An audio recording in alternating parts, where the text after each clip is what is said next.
অসুররাজ অন্ধকের জয় হোক। বহু বছর পর এই বৃষভাসুরকে অন্ধকার থেকে বাইরে আনার উদ্দেশ্য প্রতিশোধ। কার থেকে অসুররাজ? দেবতাদের থেকে। আমাদের। বৃষভাসুর, ওই দেবতারা আমাদের অসুরদের সাথে সর্বদা ছলনা করেছে। আমাদের চির অপরাজেয় শক্তিকে অপমান করেছে। আর ওই ত্রিদেবেরা সর্বদা ওদের সঙ্গে থেকেছে। কিন্তু নিজেদের দেবত্বের অহংকারের বশে ওই ত্রিদেব নিজেদের বানানো নিয়মকেই ভুলে গেছে যে সময়ের চক্র কখনোই থামে না। তাহলে এই সময়কে বিজয় উৎসবে বদলানোতে কেউ আটকাতে পারবে না। আমি ত্রিলোকের অস্তিত্ব শেষ করে দেব। না বৃষভাসুর, না। এর জন্য তোমায় ত্রিলোকের যাত্রা করতে হবে না। এর মানে? ওই ত্রিদেব শিশু রূপে এই পৃথিবীতেই এক সাধারণ নারী অনসূয়ার কাছে বড় হচ্ছে। তাহলে এখন বৃষভাসুর এক শিশুকে? না না না বৃষভাসুর, তোমায় ওদের হত্যা করতে হবে না, বরং তোমায় সেই গাছটাকে কাটতে হবে যে ওদের ছায়া দিচ্ছে। ওই নারী অনসূয়াকে হত্যা করতে হবে। আর তারপর সূচনা হবে অন্ধকের অন্ধ যুগের। ধরে নিন, আপনার প্রতিশোধ সম্পূর্ণ হয়েছে।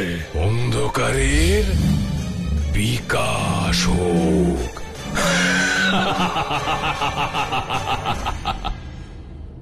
মায়ের অর্চনার পরেও প্রভুর এইভাবে মৌন হয়ে থাকা আমি সহ্য করতে পারছি না।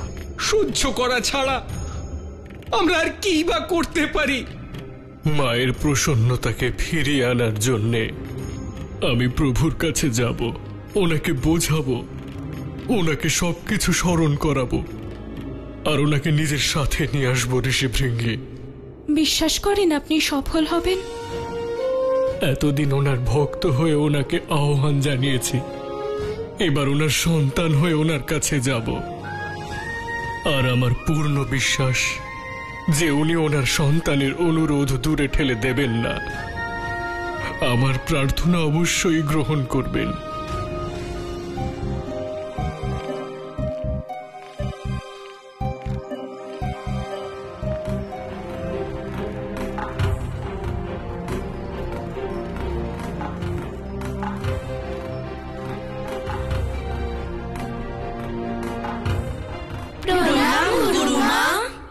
মৃকুন্দ, সুকর্ণ, তোমরা তোমাদের সামগ্রী নিয়ে কোথায় যাচ্ছ?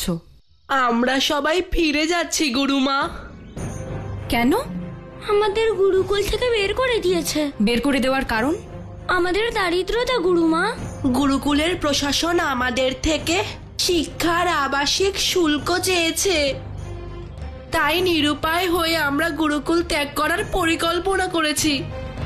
না, তোমরা কোথাও যাবে না। গুরুকুল ছাত্রদের আবাস।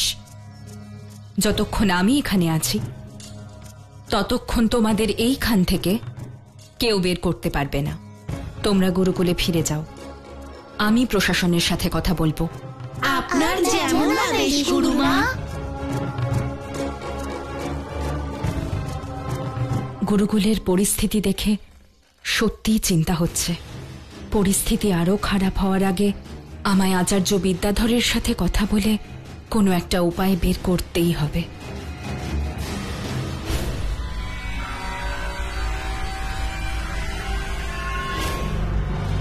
দিনহীন মহাসতী অনসূয়া, তোমার কাল এসে গেছে।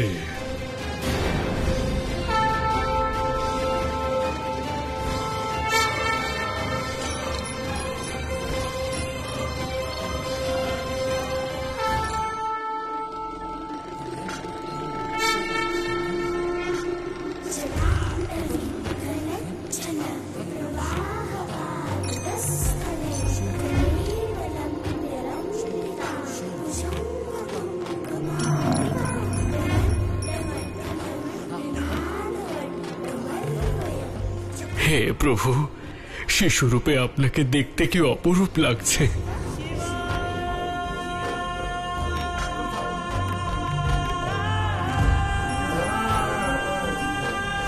প্রভু, প্রভু, আমার প্রভু।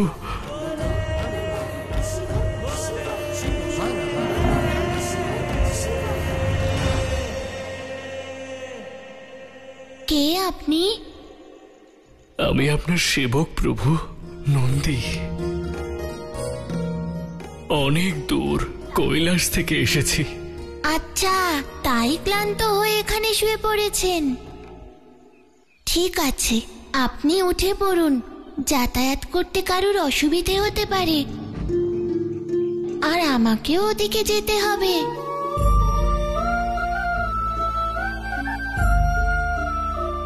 আমার প্রভু আমাকেই চিনতে পারছেন না? আচ্ছা, এক মুহূর্তের জন্য দাঁড়ান।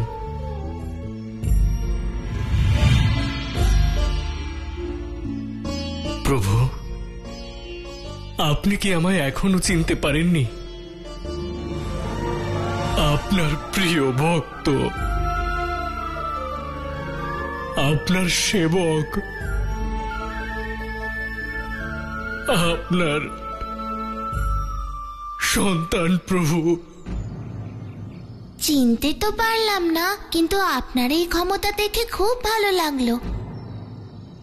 পথ ছাড়ুন, আমায় মাকে খুঁজতে যেতে হবে। আপনি কোথাও যাচ্ছেন, তাই না? হ্যাঁ, মাকে খুঁজতে যাচ্ছি। কিন্তু আপনি যেতে দিলে তবেই তো যেতে পারবো। আমি আপনাকে নিয়ে যাচ্ছি। আসুন, আমার পিঠে উঠে বসুন। আমার পিঠে উঠে বসার পর প্রভুর নিশ্চিত সবকিছু স্মরণ হবে।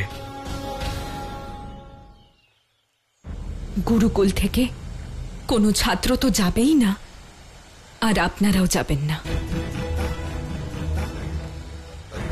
তখন তো উনি আমার সাথেও ছিলেন না, কিন্তু তাও আমার প্রার্থনা শুনে ওই দুর্যোগ থেকে মুক্তি দিয়েছিলেন। আর এখন তো সাক্ষাৎ শিব আমার সন্তান হয়ে, শিশু ভোলানাথ হয়ে আমার সাথে আছে।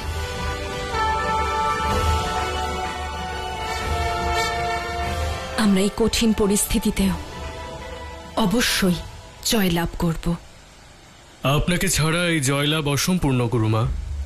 আচার্য বিদ্যাধর ত্রিদেবকে সন্তান রূপে লাভ করার পরে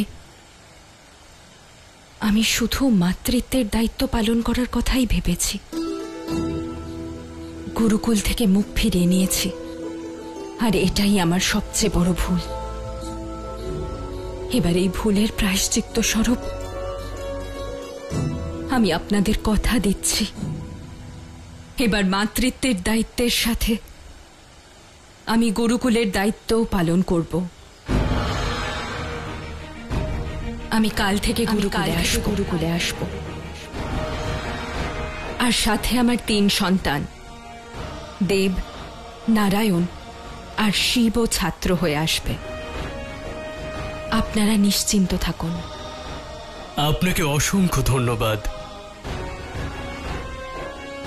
আমার সন্তানরা আমার জন্য অপেক্ষা করছে, অনুমতি দিন।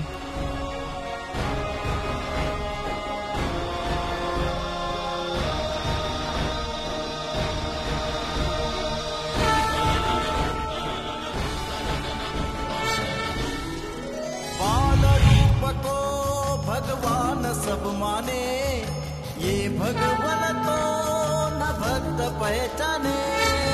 करत है जिसकी शिव शंभु सवारी, फिर हो रहा नंदी उन्हीं शिव का आभारी। फिर हो रहा नंदी उन्हीं शिव का आभारी। सब इच्छा है महादेव की, महिमा है महादेव की। जो संगी रहा शिव के संग छाव धूप का, वो ले रहा आनंद शिव के बाल रूप का। गुण गान में प्रभु ध्यान में जो रहता है सदा, कर रहे हैं धन्य उसे फिर शिव बोला। इच्छा है महादेव की, महिमा है महादेव की, इच्छा है महादेव की, महिमा है महादेव की।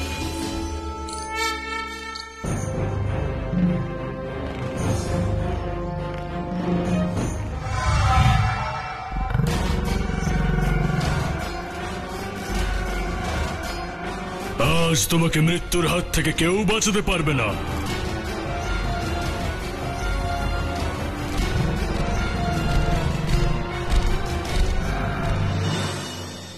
শিব,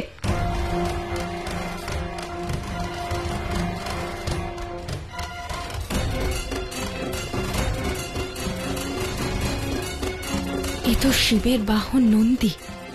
এ কেমন সংকেত?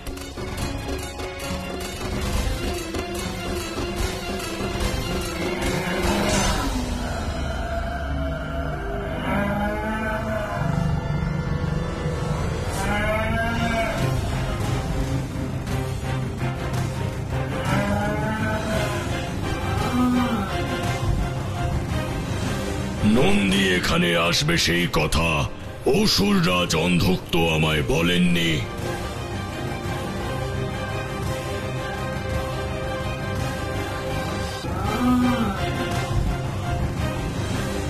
এই নন্দী এখানে কি করছে অসুররাজ অন্ধুক্ত আমায় জানাননি।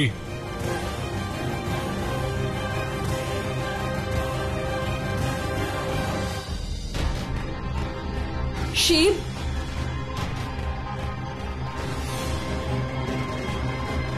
মা,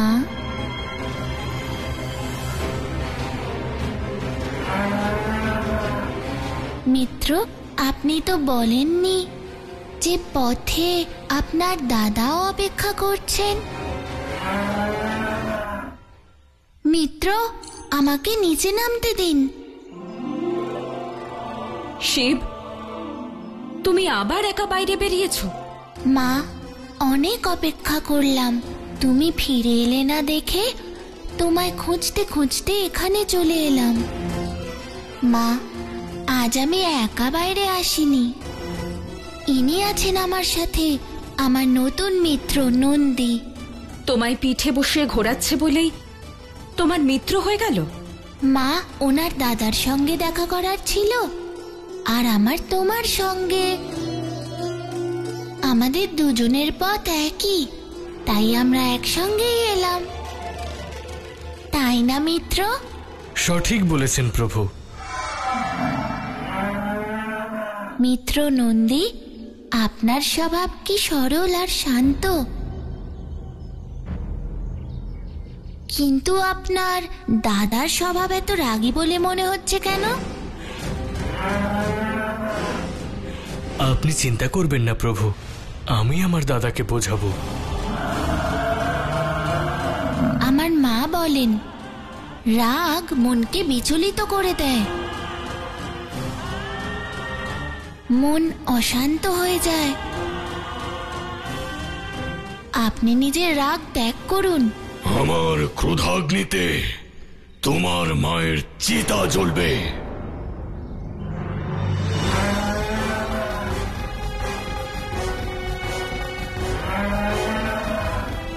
আপনার রাগ করার অধিকার আছে, এটা আপনার স্বভাব, কিন্তু আমার মাকে অপমান করে আপনি এটা প্রমাণ করেছেন যে আপনি খুবই অহংকারী। তোমার মায়ের মৃত্যু আজ নিশ্চিত।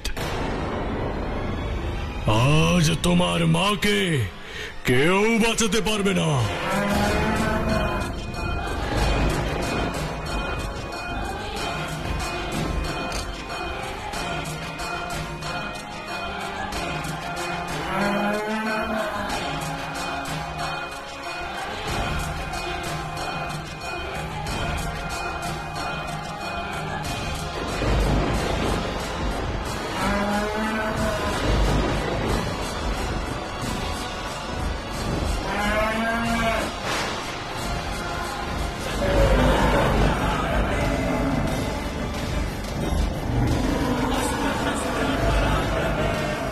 প্রভু, আপনি ক্রুদ্ধ হবেন না। আমি আমার দাদাকে বোঝাবো, আপনি শান্ত হন।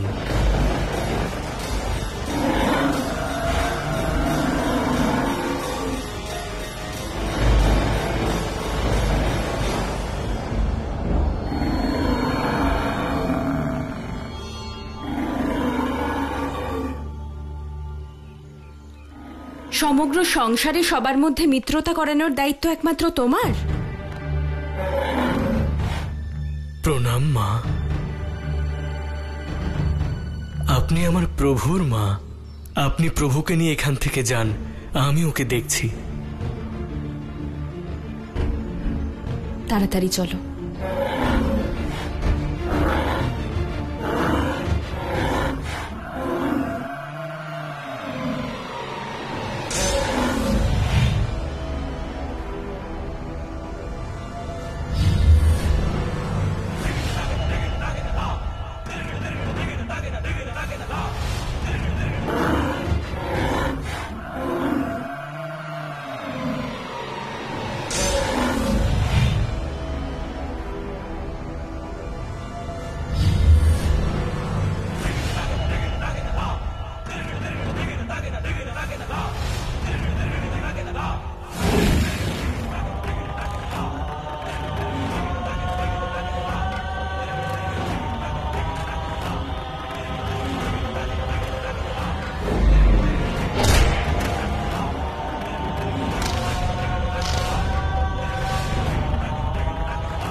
মা, এটা কিসের শব্দ?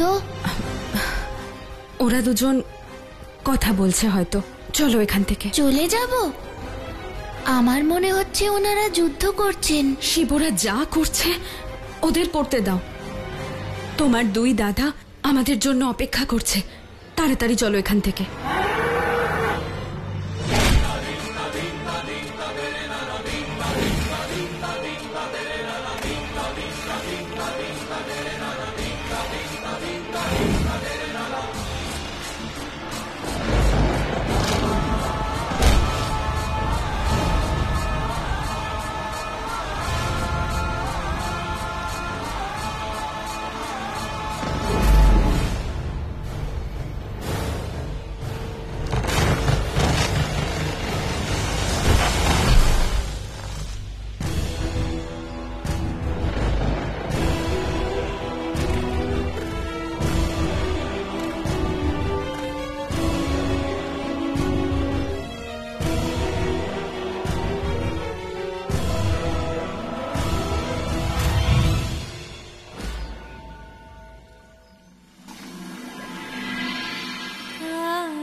বলো মা। তুমি আমাকে ছেড়ে যাবে না তো? না মা, আমি তোমার সঙ্গেই থাকবো, তোমায় ছেড়ে কোথাও যাব না। আমার মহাদেব, আমাকে ছেড়ে বুঝে কষ্ট দিচ্ছেন না আপনি? আমার ওপর ক্রোধ দেখাতেন, রুষ্ট হতেন, আমি মানিয়ে নিতাম আপনাকে মহাদেব। আমরা তো স্বামী স্ত্রী, তাই না? কোন স্বামী স্ত্রীতে ছোটখাটো ঝগড়া হয় না? তার মানে এই তো নয় যে আপনি এত বড় শাস্তি দেবেন। আমাকে ছেড়ে চলে গেলেন। যদি এটা আমার পরীক্ষা হয়, তাহলে আমি প্রতিজ্ঞা করছি মহাদেব যে সাম দাম দণ্ডভেদ যে কোনো প্রকারে আমি আপনাকে ফিরিয়ে আনব।